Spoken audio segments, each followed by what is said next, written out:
అల్లూరి సీతారామరాజు జిల్లా రంపచోడవరం డివిజన్ అట్టతీగల మండల ఎల్లవరం పంచాయతీ పాపంపేట గ్రామంలో సుమారు 200 ఎకరాలు వరి పంట అకాల వర్షానికి తడిచిపోవడంతో రైతులు లబోదిబోమంటూ పంట చేతికొచ్చే సమయంలో కొనుగోలు కేంద్రం ఏర్పాటు చేయాలని ఎన్నిసార్లు అధికారుల దృష్టికి తీసుకువెళ్లిన వారికి న్యాయం చేయడం లేదని ఏలేశ్వరం అట్టతీగల ప్రధాన రహదారి పాపంపేట గ్రామం వద్ద రోడ్డుపై ధర్నా నిర్వహించడం జరిగింది. దీంతో రైతులు తమకు తడిచిన ధాన్యం కొనుగోలు చేయాలని, గిట్టుబాటు ధర కల్పించాలని అధికారులు దృష్టి సారించాలని నినాదాలు చేశారు. అయితే రోడ్డుపై ధర్నా చేయడం సమంజసం కాదని, రోడ్డును వెంటనే ఖాళీ చేయాలని అట్టతీగల ఎస్ఐ వినోద్ రైతులను సముదాయించి రోడ్డును క్లియరెన్స్ చేయడం జరిగింది.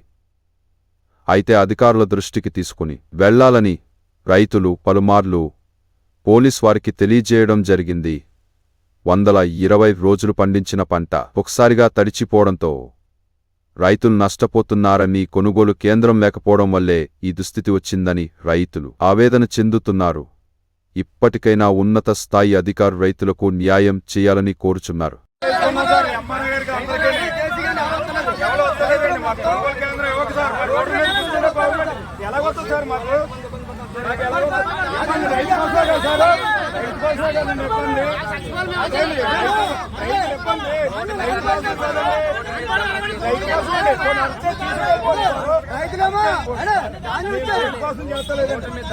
కొనుగోలు కేంద్రం ఎత్తలేదండి. గవర్నమెంట్ పట్టణంలో చేయండి. జేసీ గారు కూడా ఒక కంప్లైంట్ పెట్టామండి. సివిల్ సప్లైకి పెట్టామండి. ఇక్కడ అగ్రికల్చర్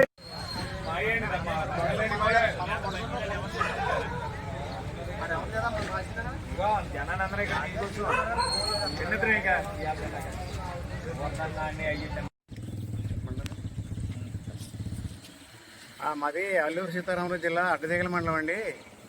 ఇక్కడ మేము పాపంపేట, సేనిపాకలు ఈ పరిసర ప్రాంతాల్లో మేము దాడవాళ్ళు పుడిసామండి. అది మాకు సీఎంఆర్ నమోదైంది. అయినా సరే కానీ గవర్నమెంట్ తరపు నుంచి ధాన్యం కొనడానికి అధికారులు ఎవరో ముందుకు రాలేదు. అది మేము గత 4 రోజులు బట్టి కూడా ఈ హైవే మీద శుభ్రంగా ఈ ధాన్యం గట్ట పోయడం వల్ల ఈ 3 రోజులు బట్టి వర్షాలు వచ్చి మొత్తం కాలంలో కొట్టుకుపోతున్నాయి. ఏమన్నా దళారులు వచ్చి మాట్లాడుతుంటేనేమో గవర్నమెంట్ అయితేనేమో ఏదో 16, 17 కొంటుంది అనుకుంటేనేమో వాళ్ళు వచ్చేమో 13, 12కి 10కి కూడా అడుగుతున్నారు. మా పరిస్థితి చాలా దారుణంగా ఉంది. దయచేసి గవర్నమెంట్ వారు మమ్మల్ని ఆదుకోవాలని చెప్పేసి రైతుల తరపున మేము అందరూ విన్నపం చేసుకుంటున్నాం. కొనుగోలండి ఇవ్వలేదు మాకు. ఇవ్వండి ఈ ధాన్యం ఇప్పుడు అమ్మాలంటే దళారులు కూడా కొనరు. మిల్లర్స్ ఇవాళ 10 రూపాయలు కడుగుతారు దాన్ని. ఇప్పుడు మిల్లర్స్ ఏమన్నా కొండాలా అంటే రారు ఎవరో. ఇప్పుడు అందుకని గవర్నమెంట్ ఏదో ఒక యాక్షన్ తీసుకునేది, కొనుగోలు కేంద్రం ఇచ్చి పంట నమోదు అయిందండి. పంట నమోదు అయ్యి కూడా కొనుగోలు కేంద్రం ఇవ్వలేదు అంటున్నారు, కొనమంటున్నారు వాళ్ళు. మేము అగ్రికల్చర్లో చెప్పాం, చాలా మంది దగ్గరికి చెప్పామండి. ఇవన్నీ అందరికీ కూడా పెట్టాం.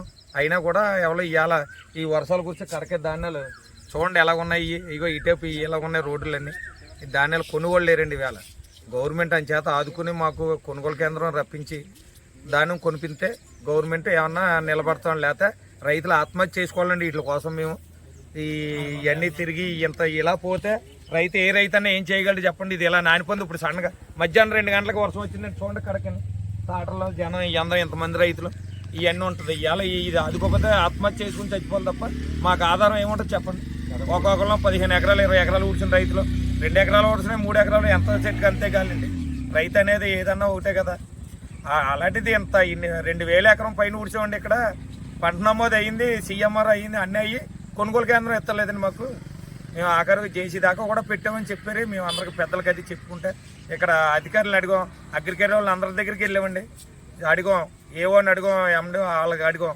అడిగినా సరే మాకేం సమాధానం ఉండలేదండి. కొనుగోలు కేంద్రం ఇవ్వడానికేమో ఏదైనా ఇవాళ ఇచ్చి గవర్నమెంట్ ఆదుకుని ఈ ధాన్యం కొనకపోతే దళారులు ఈ ధాన్యం కొనరండి. నానిపోయింది అంటారు, ఇరుగుతుంది అంటారు, మిల్లోడు కొంటలేదంటాడు. ఇవాళ 6 ధాన్యం మా దగ్గర 1300 అడుగుతున్నారండి. ఈ ధాన్యం ఆ 1300 కూడా కొనరండి. మేము ఇవాళ ఏం చేయాలండి? రైతులందరూ ఆత్మహత్య చేసి చచ్చిపోవాలి గవర్నమెంట్ ఆదుకుని కొనకపోతే.